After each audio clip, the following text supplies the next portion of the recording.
Boa noite a todos. É sempre com grande alegria que aceitamos o convite dessa casa tão amiga e agradecemos sempre a Deus por essa oportunidade de estarmos no trabalho, um trabalho que nos coloca para estudar, para refletir. Que antes de chegarmos aqui, nós temos que trabalhar muito isso na nossa mente e no nosso coração, né? Então, somos sabedores que os primeiros ouvidos são os nossos.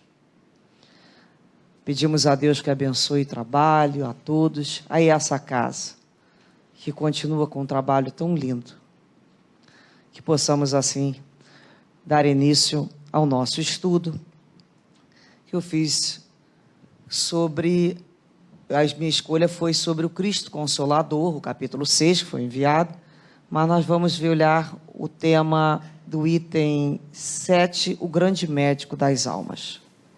Eu vou ler para vocês, depois nós vamos refletir sobre pedaços desse texto. Eu sou o grande médico das almas e venho trazer o remédio que deve curar-vos. Os fracos, os sofredores e os enfermos são meus filhos prediletos e venho salvá-los. Vinde, pois, a mim, vós que sofreis e que estáis sobrecarregados, e sereis consolados e aliviados. Não procureis a força e a consolação em outro lugar, porquanto o mundo é incapaz de proporcioná-las. Deus faz um supremo apelo aos vossos corações por meio do Espiritismo. Escutai-o. Que a impiedade, a mentira, o erro e a incredulidade sejam extirpados de vossas almas doloridas. São monstros que saciam com vosso sangue mais puro e que vos provocam chagas, quase sempre mortais. Que no futuro pratiqueis a lei divina, humildes e submissos ao Criador. Amai e orai, sede dóceis aos Espíritos do Senhor. Invocai-o do fundo do coração. Então ele vos enviará seu Filho bem-amado para vos instruir e vos dizer estas boas palavras. Eis-me aqui, venho até vós, porque me chamastes. É uma mensagem lindíssima do Espírito de Verdade, em Bordeaux, 1861. Então, inicialmente, vamos nos ater a esse trecho que diz: eu sou o grande médico das almas e que venho trazer-vos o remédio que deve curar-vos. Os fracos, os sofredores e os enfermos são os meus filhos prediletos e venho salvá-los. Pois então, quando ele inicia dizendo eu sou o grande médico das almas, nós sabemos que o grande médico das almas é Jesus. Jesus, ele veio justamente à Terra para curar-nos.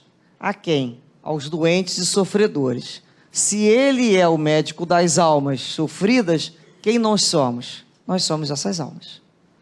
Almas em sofrimentos, almas enfermas. Por isso que nós dizemos, né, que esse planeta Terra é um planeta hospital, escola.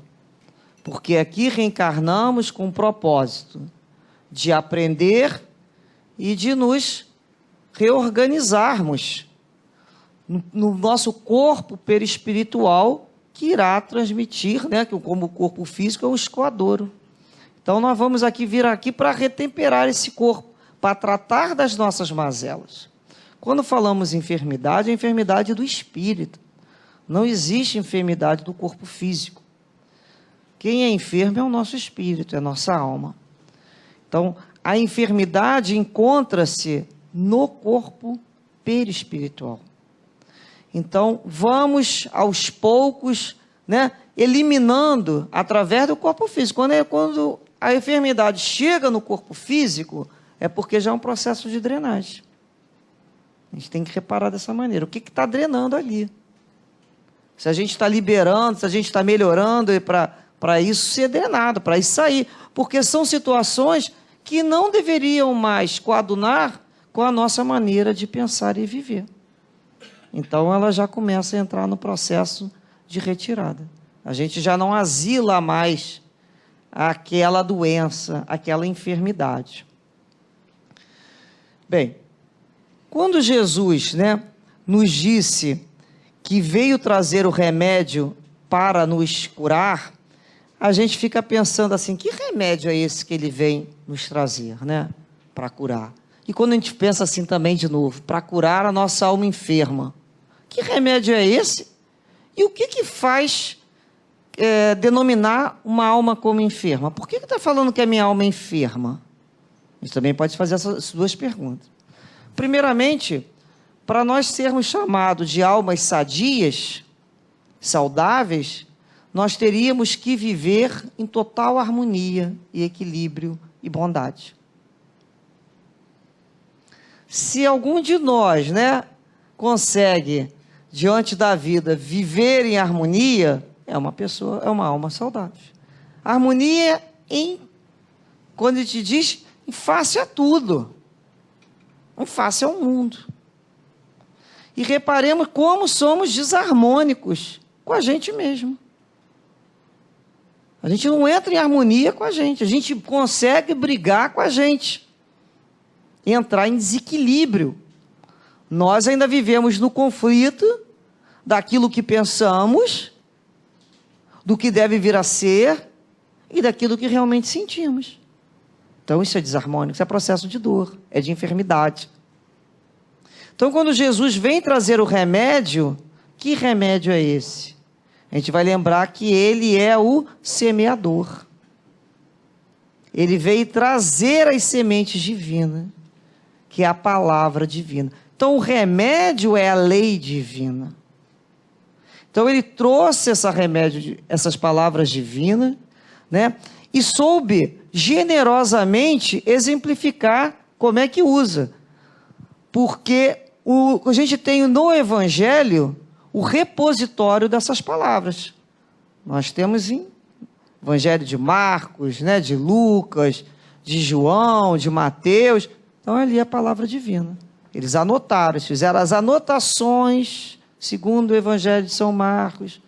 Então, Jesus conversava sobre a lei divina, falava sobre a lei divina, o tempo todo ensinou, contou por parábolas, e esses que os seguiam fizeram as suas anotações, para que hoje a gente pudesse falar. O que representa o Evangelho?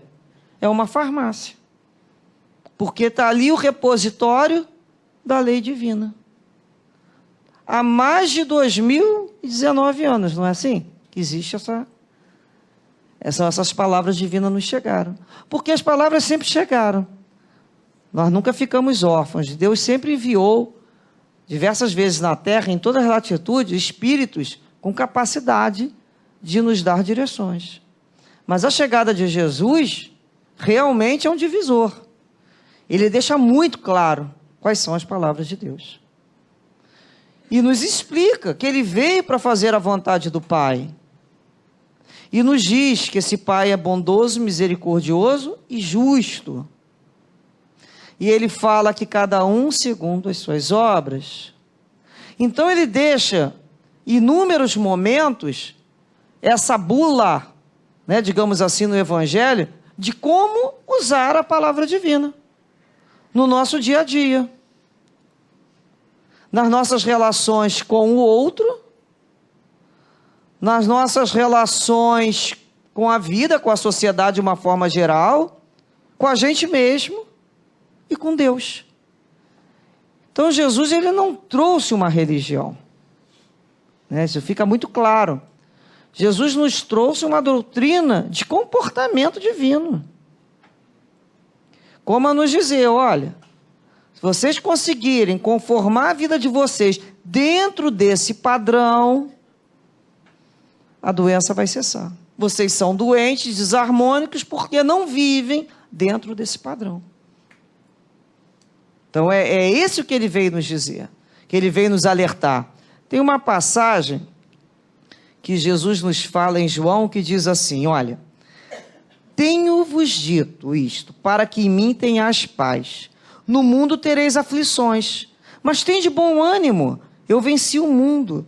Ou seja, Quando a gente tem bom ânimo, se ele fala que ele venceu o mundo e nos fala a sua palavra, é como dissesse assim: confie, tem bom ânimo, tem boa vontade, tem esperança. Você também vai ser capaz de vencer o mundo, vencer a reencarnação atual, vencer essas aflições que se vive.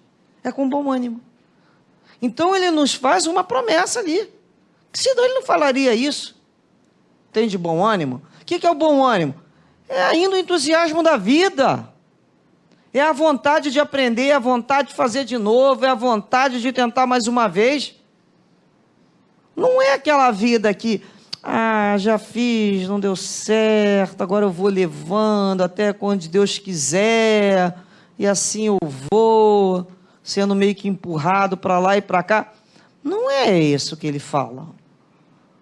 Não são para esses sofredores. É para aquele que mantém o ânimo bom. E o ânimo bom, ele precisa ser motivado por cada um de nós diariamente. Porque senão a gente cai no ânimo do mundo, que é de desespero, desesperança, dor, materialismo.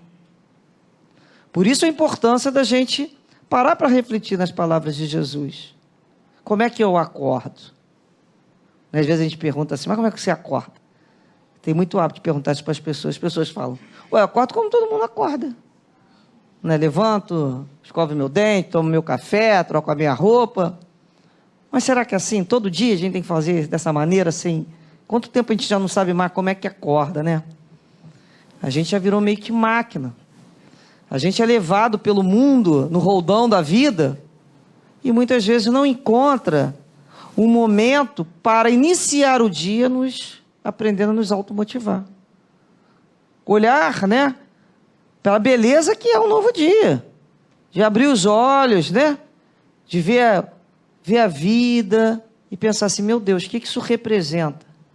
Vai ser mais um dia? Ou já não tem mais aquele peso? Senhor, obrigado por mais um dia. É mais um dia de oportunidade que me será dado para fazer hoje melhor que eu fiz ontem. E se eu errar, vou buscar descobrir onde é que foi o erro. Eu quero ter consciência.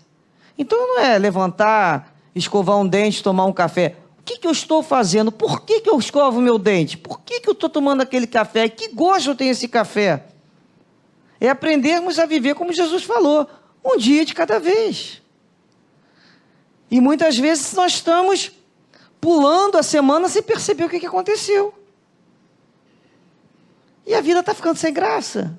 Porque a beleza do dia justamente são as coisas miúdas, como as pessoas falam.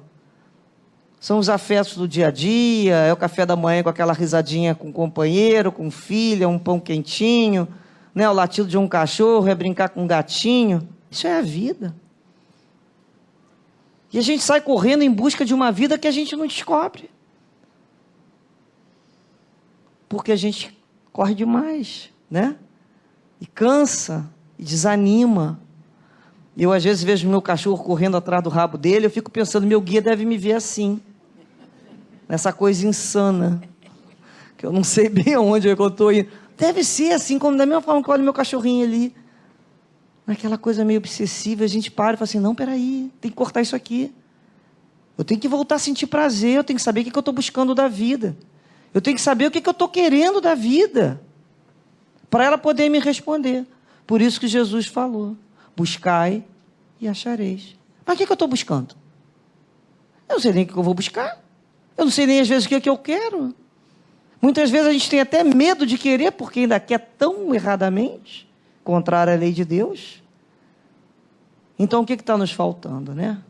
Reflexões. Parar para refletir o dia, cada momento, coisas simples, a importância de cada vivência. E ele nos diz assim, como médico de alma, ele diz que os fracos, os sofredores, os enfermos são seus filhos prediletos. E em Mateus tem uma anotação, não são os que gozam de saúde que precisam de médico. Realmente, né? Quem é que vai buscar um médico para se curar? Vocês já viram os vitoriosos da vida buscando alguma coisa para ser ajudado? Não, né? São os enfermos, são aqueles que têm um mínimo de humildade para se ver em desarmonia, com dificuldade, para pedir socorro, para pedir ajuda, para ir em direção dessa ajuda. Tem outros que se bastam. Eles dizem estar muito bem. São outros tipos de sofredores. Porque são sofredores. Não nos enganemos. Mas que nós sejamos já essas almas sofredoras, como Jesus falou, os aflitos bem-aventurados, que confiam no médico, que buscam esse médico, que se entregam, né, que a gente fala, ao tratamento. Vocês já repararam, quando a gente está passando pela dor, naqueles momentos mais agudos da dor moral, principalmente, que eu digo, a gente fica mais atento à voz de Deus. As lições caem dentro da gente, que a gente fala, isso foi escrito para mim, isso foi falado para mim. Então Deus realmente fala com a gente, através dos livros, através das aulas, através das inspirações dos guias espirituais. Mas como nós estamos bem e nos bastamos, nem temos ouvido para isso. Saímos com o nariz em pé, né? Daqui a pouco a gente tropeça, cata uma cavaca, né? Que a gente se fala, aí cai. Aí é o processo de novamente pedir ajuda. Aí se escuta melhor a voz de Deus. Porque está sofrido, porque está com o coração ralado. Quantas vezes nós vamos agradecer a Deus as dores, né, que nos ensinaram a sermos mais dóceis, a amadurecer. Se não fossem elas, a gente estaria a passeio o tempo todo. Depois, a mensagem continua dizendo assim: vinde, pois, a mim, vós que sofreis e estáis sobrecarregados, e sereis consolados e aliviados. Quando ele diz, vinde a mim, vós, é para dizer assim, sai do lugar e vem. Em nenhuma passagem de Jesus, diante dos seus discípulos, que ele fez o convite, ele ficou sentado com o outro, não. Tem a passagem lá que ele encontra Levi, né, que depois se transforma em Mateus, está lá na calçada, ele fala, segue-me, e vai andando. Ou seja, aquele que tiver bom ânimo, vai junto com ele. Porque se ele está chamando para compartilhar a estrada com ele, ele realmente é a garantia. Que garantia maior a gente quer, se não for do Cristo? É como se ele dissesse assim, olha, eu não estou perguntando se você é forte, se você é fraco, das suas dificuldades, das suas fraquezas, dos seus problemas morais, não perguntando nada disso. Eu estou dizendo para seguir-me. Se você tiver boa vontade e levantar e caminhar comigo, eu vou suprir as suas dificuldades durante esse trajeto. Então é um movimento de nos levantarmos. E quando ele fala, vou aliviar e consolar, algumas pessoas não entendem. E dizem assim, puxa, mas eu busquei Jesus, eu fiz uma prece, eu não encontrei o alívio, eu não encontrei o consolo. Porque algumas pessoas acreditam que Jesus, nesse momento, diz que vai retirar a prova, que cada um precisa passar. Nós pedimos essas provas no plano espiritual, temos que deixar isso bem claro na nossa mente. Foram escolhas sábias, lúcidas, como espíritos imortais, que a nossa visão é a visão de espírito, junto aos nossos guias e mentores. Ao reencarnarmos, ao nos chumbarmos nessa matéria, ao perdermos essa nossa memória mais profunda, ficar por um tempo obstruída, face à matéria, o que ocorre? A gente começa a pensar como um mundo comum da Terra, com os interesses da personalidade. e não quer acreditar que se pediu ou que se buscou aquele tipo de reencarnação com aquela situação. Por quê? Porque a visão do homem encarnado, do homem mediano, quando nós desencarnamos, retornamos ao plano espiritual, a visão se abre. Os nossos objetivos são completamente diferentes. Aqui na Terra, a maioria das pessoas tem um objetivo material, entende que ser vencedor é conseguir não sei quantas casas, ou carro, ou um determinado emprego, que a família seja assim ou assado. E são os vencedores, que se entendem como vencedores. Esses são os objetivos. Entende vencedor dessa maneira. E vencedor não é isso com Jesus. Vencedor é aquele que dá conta da sua prova, da sua reencarnação, com as dificuldades que ele entendeu como espírito para trazer, para trabalhar essas dificuldades aqui. Como é que a gente vai trabalhar lá uma dificuldade moral, de avareza, de furto, né, de ganância no plano espiritual? Não tem dinheiro. Tem que trabalhar aqui. Então precisamos trazer para a matéria para desenvolvermos com os outros as dificuldades. Por isso que é difícil. Se fosse fácil, a gente estaria lá no outro plano, né? Mas não estamos aqui. Então justamente é aquilo que a gente está precisando trabalhar. Então não adianta ficar pedindo para aquilo recuar. Quanto mais se empurra, mais aquilo vem. Não adianta, porque vai ter que vivenciar aquilo. Ou nessa encarnação, ou na outra. Por isso que tem algumas criaturas que mudam de cidade, mudam de tudo, continua com a mesma dificuldade. Por quê? Porque é do espírito aquela necessidade de vivenciar. Aquilo foi encarecidamente pedido ao guia. E nós temos o momento, né, que a gente chama da emancipação da alma, ao dormir, que nós nos reencontramos com os guias e mentores espirituais. Quando buscamos esse aconselhamento. Para quê? Para nos dar força. Para fortalecer o nosso ombro, para suportar aquilo que nós pedimos. E cada um tem um tipo de prova. Todos têm. Todos têm.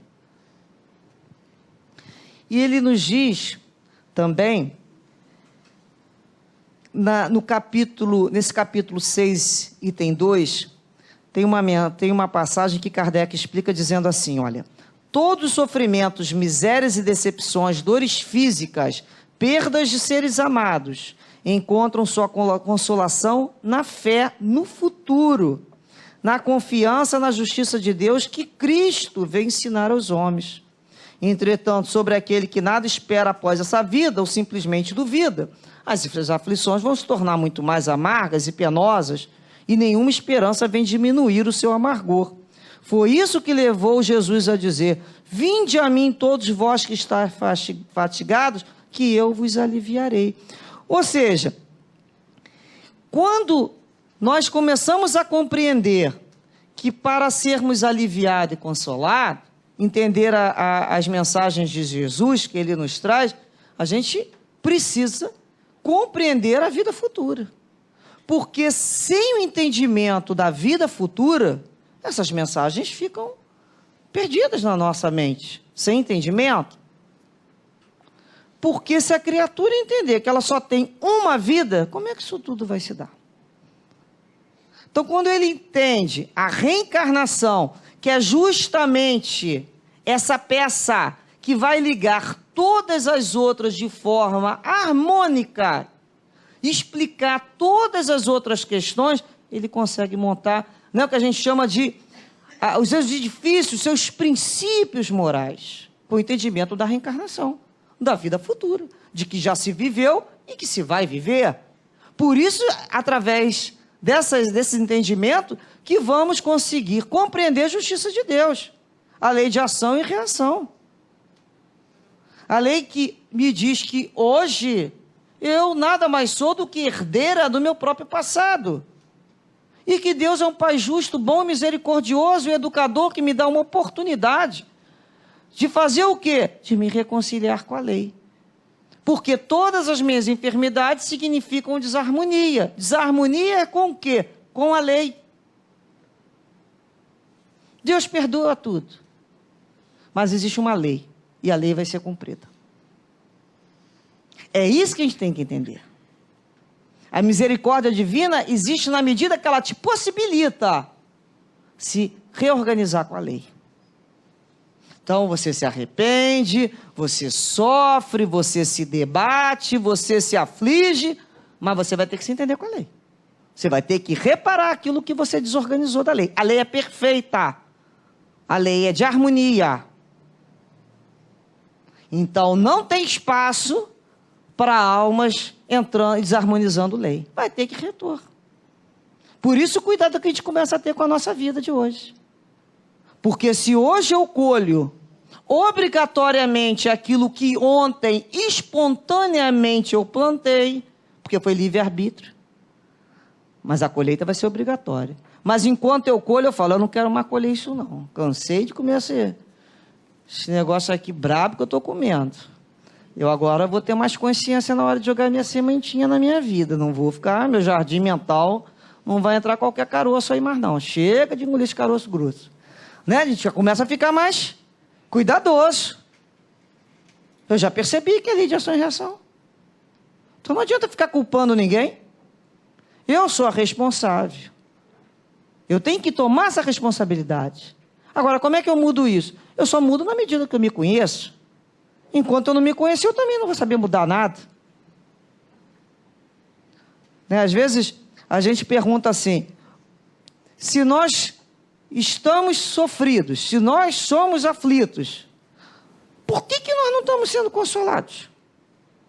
Vamos pensar. Por que a maioria de nós não se sente consolado? A gente já entendeu como é que busca esse consolo? A gente já entendeu que a gente tem que ir a Jesus. Ir a Jesus significa entrar no padrão do Cristo. Entrar no padrão do Cristo é viver de acordo com a lei. Enquanto isso não ocorrer, a gente manda recado. Né? Que a gente fala, fica mandando recado, porque a nossa vibração não consegue. Até que a gente entende que tem que estar com o Cristo na vibração dele, para receber esse consolo. Que consolo é esse? Que vem através da fé, da esperança, da vida futura. Então, se eu não tiver isso bem entendido, né, dentro do meu coração, eu não vou conformar a minha vida, que chama dar uma nova conformidade. Por isso que a gente fala para o outro assim, se conforma, criatura, né? Se resigna, se conforma, dá uma nova conformação à tua vida. Então a gente pensa assim, né? A gente aqui como espírita, estudando, lendo tanto, a gente já entendeu como é que caminha então? A gente pelo menos já entendeu o que a gente está fazendo de errado. Quer ver, a gente não sabe assim qual é o certo, mas pelo menos tem que começar a descobrir o que está fazendo de errado. O que está? Onde é que está o problema? Onde é que está essa dificuldade na minha vida? Eu já sou capaz de reconhecer essa dificuldade? Já caminhei 50%, porque ser capaz de reconhecer a dificuldade já é 50% do caminho andado, gente. E agora, o que eu preciso fazer? Bem, eu estudei, eu procurei me conhecer, eu tenho fé, mas agora eu tenho que agir. Eu tenho que criar na minha vida hábitos salutares de colocar em prática a lei de Deus. É quando a gente levanta e pergunta, meu pai, o que o senhor espera de mim no dia de hoje? O que vai ser apresentado a mim que eu tenha capacidade, né, de responder com a tua lei à vida? E não mais com os meus instintos, com as minhas reflexões, com os meus caprichos, com os meus desejos ainda tão egoístas, que eu consiga, Senhor, entender no dia de hoje que eu estou em prova. Todo dia é dia de prova. É um sorriso na rua, é alguém que te dá bom dia, é uma palavra virada, é uma cara feia. Tudo ali está chamando a gente, ó. É um convite de aprendizado. Como é que eu já tenho condições de reagir àquilo ali? Eu já tenho material interno na minha mente. Primeiro tem que ter, às vezes, material interno. Aí depois eu começo a sentir aqui, ó. Olha o que Jesus falou da piedade. Olha o que é a compreensão. Olha como me está faltando compreensão para entender que o outro é tão doente quanto eu, tão enfermo quanto eu, está com uma necessidade que eu tenho, ou que um amigo meu tem. E a gente vai olhando o outro de uma forma mais amorosa, com mais paciência, e nos olhando também com mais ternura.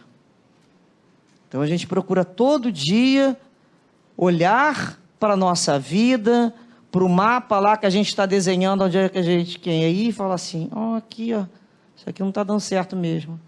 Vou retificar esse mapa, vou consertar. Esse caminho aqui não está bom. Então, vou tentar modificar esse comportamento. Então, essa é a nossa obrigação, depois do estudo. Depois do conhecimento da lei. É aplicá-la. Como Jesus falou, olha, só vou exemplificar para vocês em todos os momentos. Olha como vocês vão aplicando aos poucos. Então, quando ele diz assim, Deus faz um supremo apelo aos vossos corações por meio do Espiritismo, escutai, que a impiedade, a mentira, o erro, a incredulidade sejam extirpados de vossas almas doloridas. São monstros que saciam com vosso sangue mais puro e que vos provocam chagas quase sempre mortais. E a gente fica pensando assim, é verdade, né? Esses monstros que nós trazemos e que muitas vezes nós os tratamos a pão de ló, porque nós gostamos deles, depois reclamamos. É aquela fera que morde, mas no fundo às vezes a gente gosta de ter ela lá dentro. Por quê? Porque a gente alimenta. No momento que eu alimento o meu egoísmo, o meu orgulho e a minha vaidade, eu alimento esses monstros devoradores das minhas possibilidades de ser feliz e de ter saúde. No momento que eu mantenho o rancor, né, a desesperança, o olhar para o outro ainda com desassossego, como cobradora, como vítima, enfim, são dardos mentais tóxicos que continuam emitindo fluidos perniciosos que saem do meu perispírito. Vão encontrar o outro e vão fazer o quê? Vão retornar. Aí eu vou me sentir de novo aprisionada por aqueles fluidos. É aquela sensação que a gente fala, estou sentindo um aperto. Aperto dos fluidos que nós mesmos estamos construindo. Porque a gente envia e volta. Olha, tem gente que briga tanto durante o dia, mentalmente, que isso vai ter um resultado de muita dor. Isso é um câncer. É um futuro câncer. De tanta mágoa, de tanta dor que emite para o outro. Isso retorna como um câncer, gente. É um suicídiozinho a cada dia que a gente comete mesmo. Porque todo dia é um processo de se desarmoniar. Desarmonização total, de desequilíbrio. Quanto tempo a gente demora para se equilibrar? A gente vem para a casa espírita, a gente estuda, a gente faz prece, a gente participa de grupo, e a gente ri, a gente sorri, a gente faz trabalho voluntário, a gente faz isso tudo. Aí na casa da gente alguém quebra lá uma xícara querida, uau, foi embora. Quebrou um pratinho, eu gostava tanto desse pratinho, uau, aí aquilo entra em desequilíbrio, e veio uma sensação ruim, eu já falo um nome para o outro, eu soube começar a conquistar, mas eu ainda não aprendi a conservar. Eu tenho que aprender a conservar o equilíbrio que eu inicio, porque eu ainda sou incipiente, eu ainda sou iniciante, então eu vou cair muito. E para subir depois demora, não é? Aí demora. Porque entra no desequilíbrio, na faixa do desequilíbrio, para novamente se sentir bem, demora. Não é fácil. Vocês imaginam subir um morro, o tempo que a gente leva. Agora, para cair é só largar as mãozinhas, né? Blau. É 2 tempos que a gente fala, o camarada cai. Então a vida é assim. Jesus disse isso em Boa Nova para Pedro. Para se terminar uma elevação espiritual, basta uma palavra maldita. Maldita, deixamos claro isso. Com aquele sentimento ruim.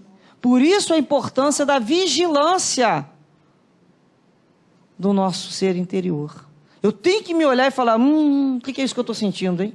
Tem gente que nega, né? Não quero nem saber o que eu estou sentindo. Não, eu tenho que saber sim. Eu tenho que saber que isso que eu estou sentindo. Que nome que se dá isso que eu estou sentindo, hein? Ai, um desassossego é o quê? Angústia?